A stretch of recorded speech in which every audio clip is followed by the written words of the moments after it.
Quick turnaround between episode recordings, Dee. Yeah, it seems like we just did this because we did. It was on Yes. Monday, and now we're on Friday, which is our normal day. Yes. And so I didn't get much done in the garden, but we'll get into that with our updates. It's my turn to get us started. Wait, Yes. there is no, there is We did no intro. no intro in our notes. I'll go down here and get us started. Way down here at last week. Way Way, down. way down there. This is, we were, Okay, there we go. we I are see it. professional. Wait, I don't see you do it Look then. at the right-hand side. Oh, I think it's your turn to get us started. Is it? I think so. Okay, I'll get us started. How about we just start over? No. This is too good. People like this kind of stuff, Dee. Trust me. We're professional podcasters. Now you get us started. All right. Welcome to the Garden Angelus, where we chat about flowers, veggies, and all the best dirt. I'm Dee Nash from Guthrie, Oklahoma, where I still garden a large garden out in the country. And I'm Carol Michael from Indianapolis, Indiana. I have a suburban garden. It's still measured in square feet. It's about 1/3 of an acre. We ought to be able to do this by memory. We do. We are Garden Angelus because we love gardening and we want you to love it too. Yes, we do. We aren't afraid to spill all of our gardening secrets, the good ones, the bad ones, and even the ugly ones. Let's move on to this week's episode and find our place back in the notes, Dee. Hello, Carol. Hello, What Dee. is happening in your garden? I see that you cleaned out your attic too. Yes. Busy girl. So on the gardening front, I did get all my houseplants watered. I actually did that this morning. Started more microgreens. I've been enjoying them on my salads. Mm-hmm. Checked on all my garage plants. They're all watered. They all look pretty good looking right now. I mean, I'm pretty impressed with myself and with them. Mm-hmm. Did not do much outside. The brush pile is still on the back patio. We got a ton of rain on Tuesday. Okay. And the reason my garage is clean because I had to go up there Tuesday when it was raining. The guy from the roofing company says there's no leaks. Why are there spots on the garage ceiling? Yeah. So then I went up there and I actually called my builder. He's retired, but he talked to me. And anyway, I had all these old boxes from like when I moved in that just got shoved up there because you just never know, right? Right. And so after 27 years, I thought these have got to go. So I threw them all down. These can be gone now. 27 years of not being opened, probably don't need them.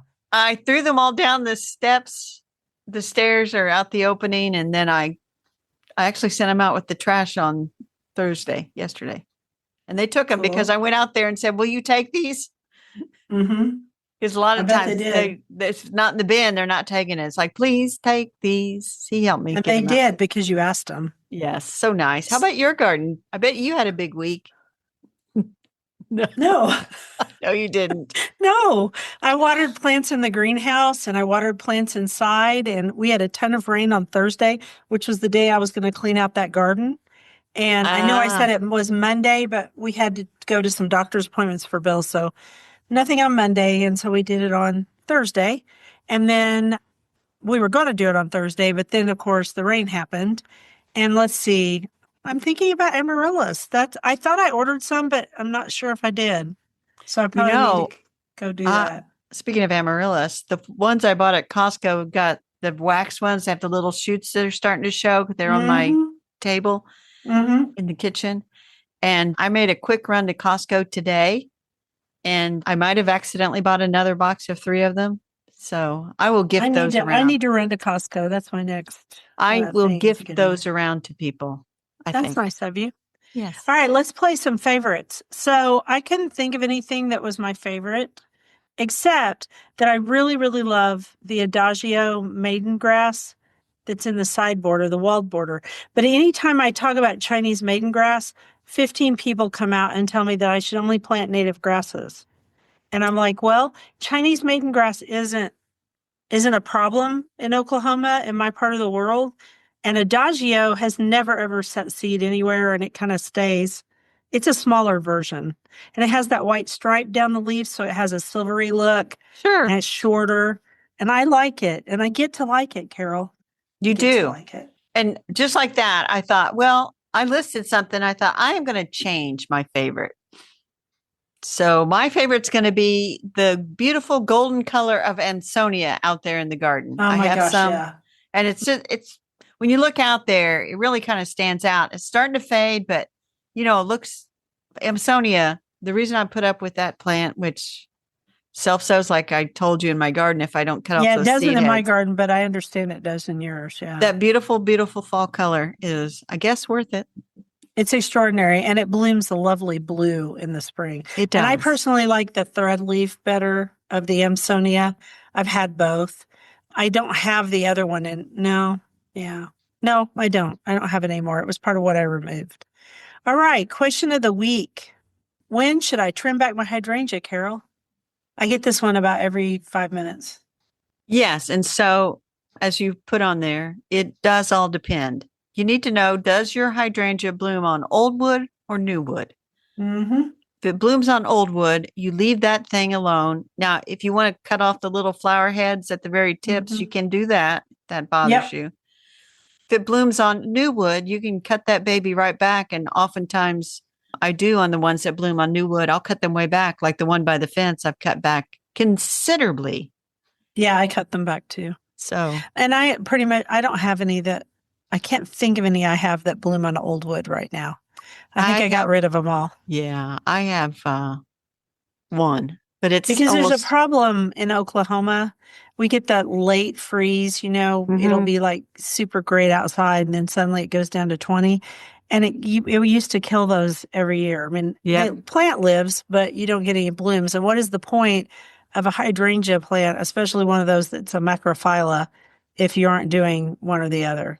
exactly. Same here. The flower buds don't make it through the winter. And then people are like, why didn't my hydrangea bloom? Which I guess that's a question for spring. Let's go on to this insect of the week, which you have come up with an insect of the week. Tell us what's going on here. So several of my clients, when I went over to their houses, apologized about the wasps. And I said red wasps, but they're actually paper wasps. And why are they everywhere this time of year? And why are they so aggressive? And I went and looked it up. I mean, I kind of knew. It's because they're preparing for winter. And it's also mating season, which I did not know. And so the male wasps kind of hang out on the edges of places, on the outside of buildings, and then the females come to them. And so then the female leaves the nest she goes to mate and then she leaves the nest permanently and she tries to find a protected spot like an attic or under bark. So if you have a house that's wood like mine, because it's a log cabin, you will have problems with this.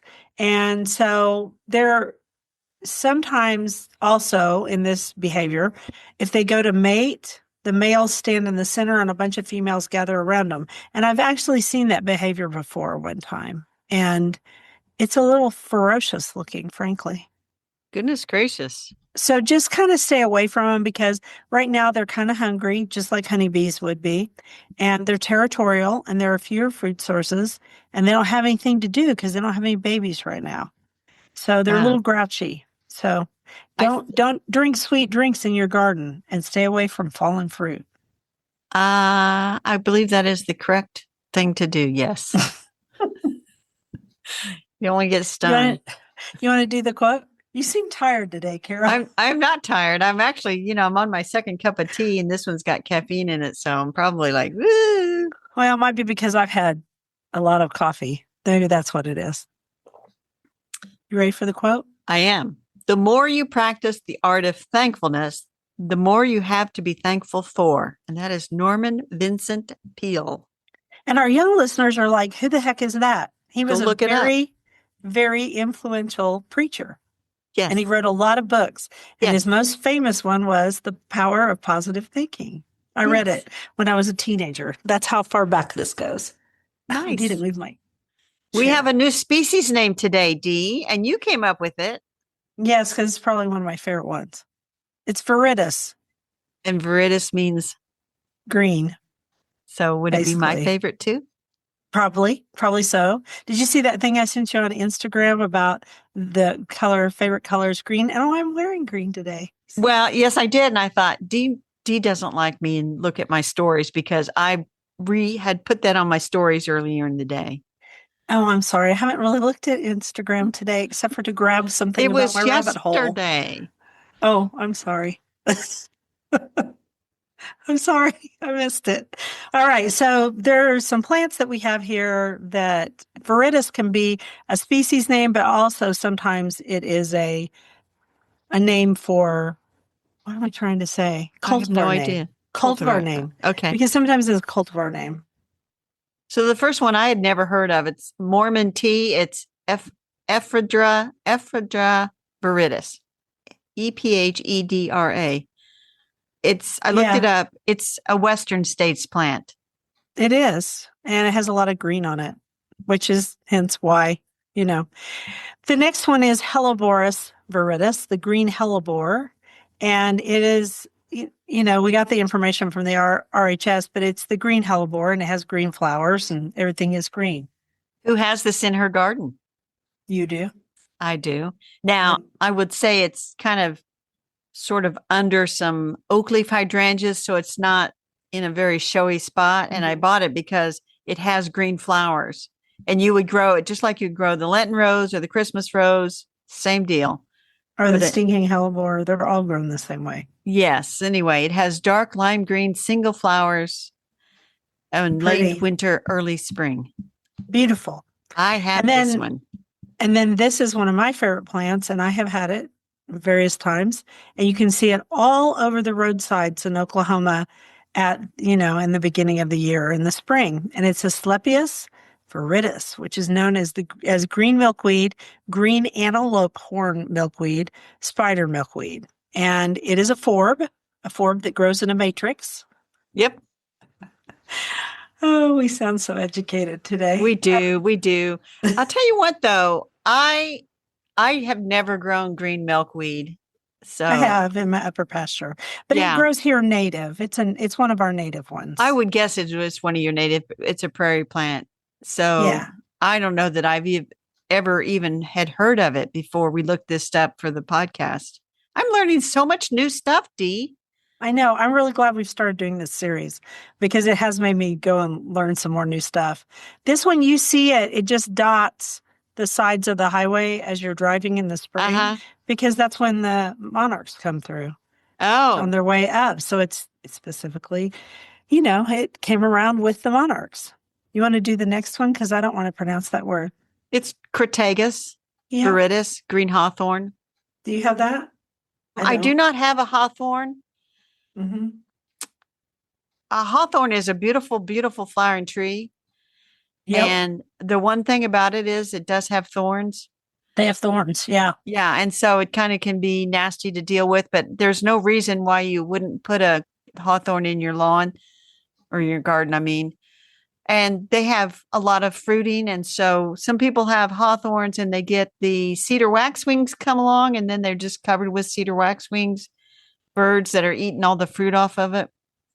So, but as they say, it's kind of like service berries. I mean, flowers in the spring, good summer foliage, good fall color, winter interest with the fruit hanging there, attractive to birds, good small tree. I would plant this if I was going after another small flowering tree. This would be on my list. Oh, great. There are some disease situations, but I don't want to go into those. Let's not run the vibe because right now it's awesome. Yeah, it's an awesome little tree. Somebody has one, let us know. Oh, we would love to hear that. So this is the part where I said that viridis is also a variety name, as in Acer palmatum viridis. And that is the green Japanese maple. My brain does not want to think today. It's the green Japanese maple. I own 2 of them, and I'll just say this about it. Everyone in Oklahoma, I can't speak for Indiana, wants to have red Japanese maple because I it is think a very that's the beautiful predominant. tree. Yes. Right. Yes. But red Japanese maples just do one thing. They're red. That's all they do. Their leaves come out in the spring. They're red. They change a little bit to a darker red, and then they're red. If you go with a variety that has green leaves, you get different colors all the way through the seasons. Yes. And so this one, I have 2 of these. I have red ones too, but I have 2 of these because I really love the fall color. It's beautiful. That's I all. do not have any Japanese maples. I have 15, I think, maybe 12. I'd have I to go count yeah. again. I have noticed that around here, the Japanese maples, not this past spring, but 2 springs ago, 3 springs ago, we had Mhm. late frost and those Japanese maples took a big hit on that. And it really kind of knocked some of them back a little bit, if not outright killed them. But anyway, another good small tree. You don't get the blooms that you get with hawthorn, but if you No, want, you get little tiny blooms, little yeah, seed but a deals. little That's it. architectural interest too because of the shape of them. Right, because the Viridis type of Acer, it has a very spreading shape and Yes. draping. It's very Yes. pretty. All right. All right, do the quote me. Feeling gratitude and expressing it is like wrapping a present. Oh, I did it all wrong. Let's start that over. Okay. Feeling gratitude and not expressing it is like wrapping a present and not giving it. That's by William Arthur Ward. You know that for some reason it flashed through my mind and it's somewhere around here. Mhm. But somebody gave me just like this. It's a little box, it's wrapped and it's got a little tag on it and it says, you know, the anticipation of the gift is often better than the gift and you're basically never supposed to open it because it's That's funny. And he thinks that you are supposed to open thankfulness. So there I you will go. have to see if I still have that little box around here somewhere with that tag. That's funny. All right, we're moving on to vegetables. And I didn't know that collard greens were, I knew they were a brassica, but I didn't know they were Brassica oler, oleracea variety viridis. So this is a case where viridis is used as a variety name instead of as a species name. Do you grow collards? I do. I grow them quite often. They're pretty good. They're really good if you grow them at home. I I mean, I live in the South and we eat beans and collard greens and I live in the cornbread. And Midwest. It's not big here. it's because, unfortunately, it's because of enslaved peoples. They were the ones who started these traditions, but we're very grateful that we have them. All right, so this is part of the cabbage family. It has large, dark green, slightly ruffled leaves. It can handle the heat of the South much better than other brassicas, which is why it was grown down here. And Right. now all the people from the real South are going, Oklahoma is not the South. And I'm like, well, compared to Indiana, it is. All right, moving on. Yeah, I will say that collards are probably something I should try to grow at least once or twice. It's rich in vitamins and minerals. So, Yeah, it's a really good plant. It's really healthy. And I think they're good. I think they're do you, good. do you have problems with the European cabbage moths on them? You do, but not as much as you do on some of the other brassicas. Okay. So I've never heard of this next one. Amaranthus viridis, Callaloo, also known as slender amaranth. I have no idea on this one. It's a big old annual plant with bright green leaves, and the leaves are edible and can be used in salads, cooked as a leafy green, or added to dishes like curries and dal, which is why it probably has the name Callaloo commonly. You know, I'm looking up something here, Dee, which is kind of dangerous just to like, I'm looking up something. Hey, you look up, just keep on looking. Well, you keep talking about that amaranth. That's all I got. It's high in fiber, vitamins, and minerals. You can cook it as a leafy green. You can use it in salads, which you can also do with collards, but I would never eat a collard in a salad. I'm just telling you, I would cook it. Usually collards are cooked with bacon grease, but I cannot eat bacon grease, so that is not how I would cook them. I would use olive oil. Anything else, Carol? Yes, I do have something else. Mm-hmm. Amaranth is can be grown as microgreens. Da, da, da, Yep, da. And of they course it do can. not give you they gave the Latin name of amaranth, and then they said the other name for it is green amaranth. So I'm going to assume It's the same that, thing. that it's the Amaranthus viridis. And Don't I do can that with my rabbit hole. I got a lecture on I had the wrong one. All right, keep going. so anyway, I will leave that open because that might be something good to grow as microgreens. You know, you get tired Yeah, of I the think it same would be. ones. I ate microgreens for dinner last night. I had a mix of microgreens and my salad greens didn't make it. I was going to do salad greens with microgreens on top. It didn't make it. So I just took a bunch of the microgreens, plopped them on the plate, put a little dressing on them, and they were fabulous. Cool. You bought them at the store? Yeah, I did. I didn't grow. I can. I just didn't. All right. The next one is you're going to talk about because you found it. Cucumber viridis. which is a specific cultivar.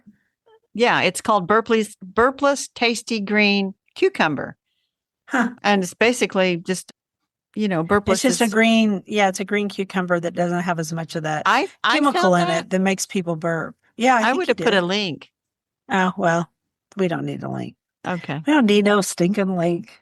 Anyway, so Viridis is green, and that is a lovely thing. Yeah, we both like green. I didn't even think about it when I wore my green shirt. I just thought, oh, I love that shirt. I'm gonna put I didn't it think on. about it when I wore my green sweatshirt. But I you just wear thought, green every day, oh, Carol. yeah, forgot. I should have worn another color just to mix things up. Yeah. I'm going to do a quote. Gratitude is when memory is stored in the heart and not in the mind. Lionel Hampton. So does everybody get the point of the quotes this week? Gratitude, thankfulness, Thanksgiving is coming up. Yes, it is. It's the month of thankfulness. So, all right. On our bookshelf this week is oh, you have it. I don't have I this have one. it. Let me hold it up while you read Okay. the title. The Ultimate Guide to Houseplant Propagation, Step-by-Step Instructions or Techniques for Making More Houseplants for Free by Lindsay. I hope her name is Sisty. And her handle on Instagram is All the Plant Babies. That's cute. That is very cute. And this is actually a very good book. It's from Cool Springs Press. I think it's 2024 because, well, it says 2025 in here, but it also won a American Horticultural Society Book Award winner for 2025. And you helped judge those. So no, I did not help judge those. Did you not help judge those? No, I did not help judge those. Well, why did you have the books? I just have it. Oh, okay. Can I just have a book? Yeah, you can totally have a book. I just thought you were a judge. All right. So it is a winner, and it's got lots and lots of beautiful full color photographs and illustrations. It is extremely well illustrated. Mm-hmm. And it has a lot of step-by-step stuff in it. A lot of step-by-step. I mean, if you're fairly new to houseplants, and a lot of people are a little bit nervous about, chunking into their houseplant and making more babies out of it. So she's kind of got get you over your fear, and you'll just take cutting. She covers everything from succulents. She's got layering in here, a little bit on seed starting too. Right. So, it's really a very good book. And if you're into houseplants, you probably want to get this if you want to grow more, because houseplants, I don't know if you've priced them, Dee, they are expensive. They've gotten to be really expensive. So I think it's a good way to get more. You can't go picking out, if you have a plant, we have to give this little caveat. If you have a plant that has a patent on it, you can't go making new ones and sell them to all your friends and turn it into little business. Right. But if you have, like I have a well-thinned Sansevieria, and I was watering it today. It's so big. I think it's going to burst the pot. And so I think that I could divide that. When I look at it, I could divide that into 3 plants easily. And so I think you could too. But a lot of people are afraid to do stuff like that. I wouldn't be afraid. So I could, would give you the courage to go ahead and do that.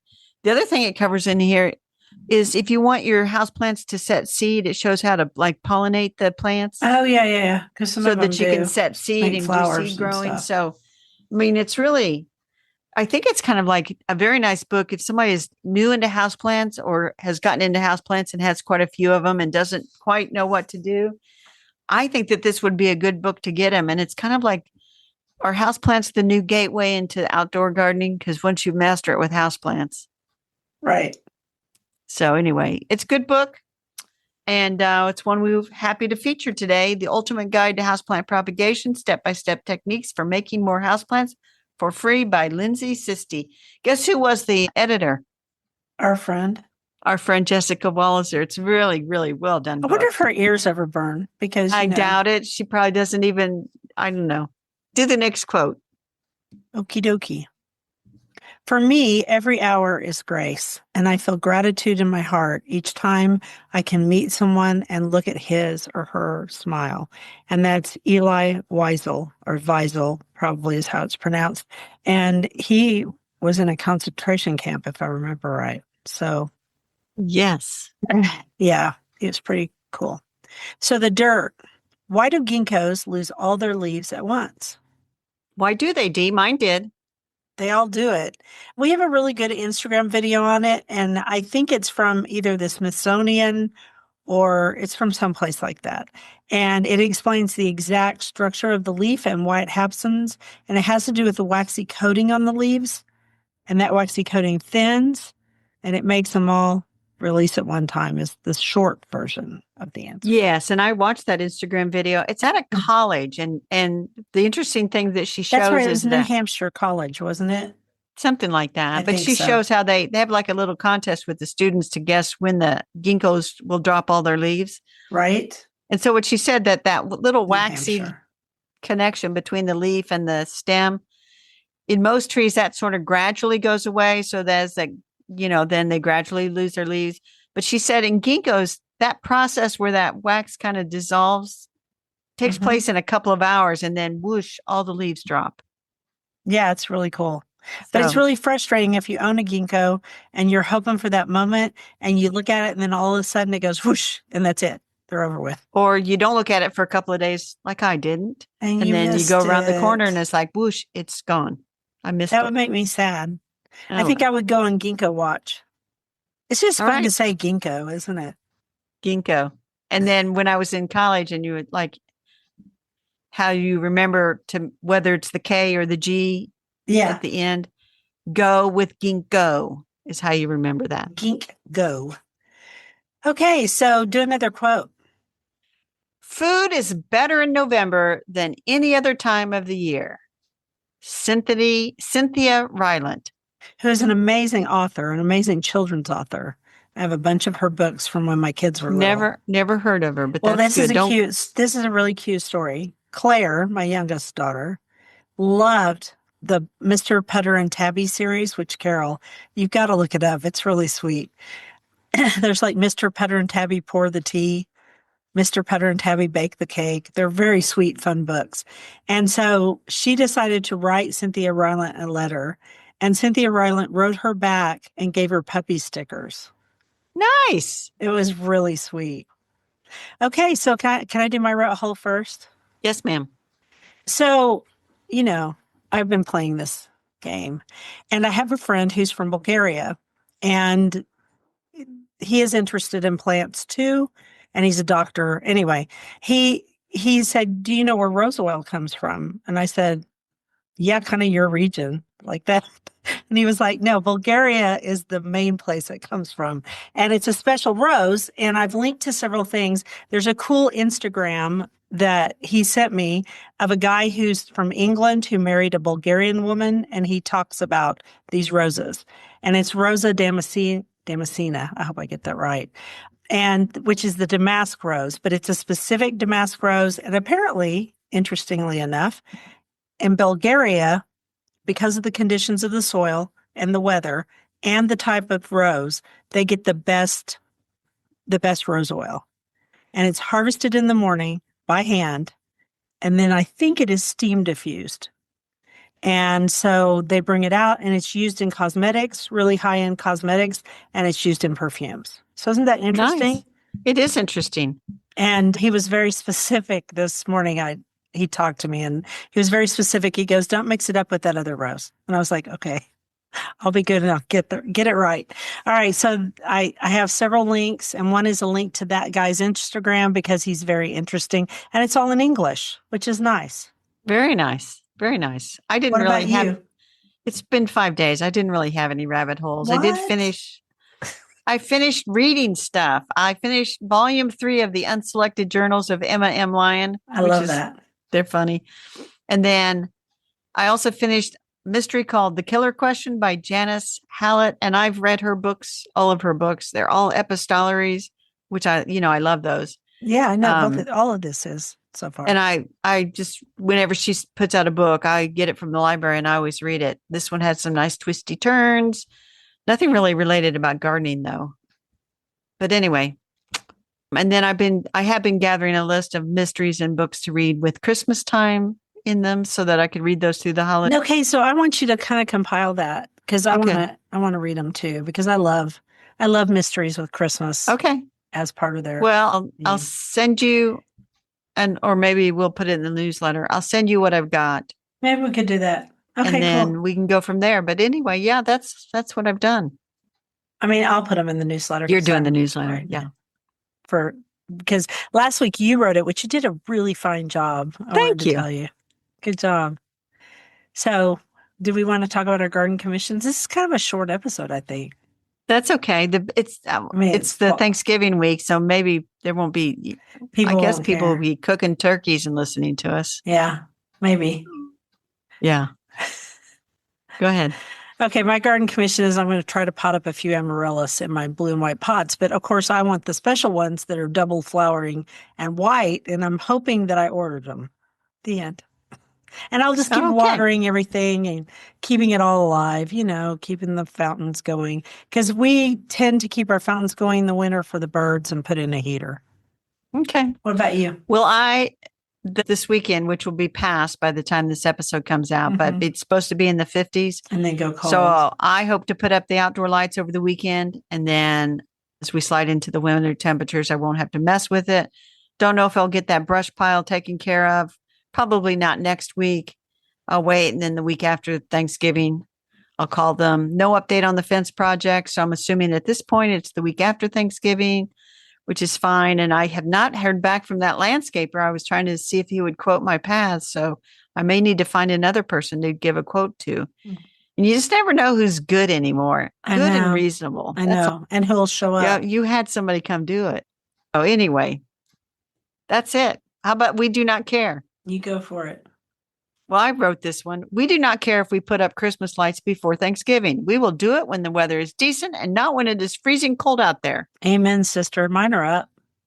Yeah, you had somebody come do it. I did have someone come do it, but you know what that means? I mean, they call you up and they go, when would you like them up? And you go, whenever you can get here, because they get really busy in December. So we just put them up. And you know what? They're so nice when they come on. They make me happy. Who cares? My neighbor across the way, they've had their Christmas stuff up. They actually were late this year. They did it like a week after Halloween, and they usually do it right around Halloween. So, and it's on. I don't care.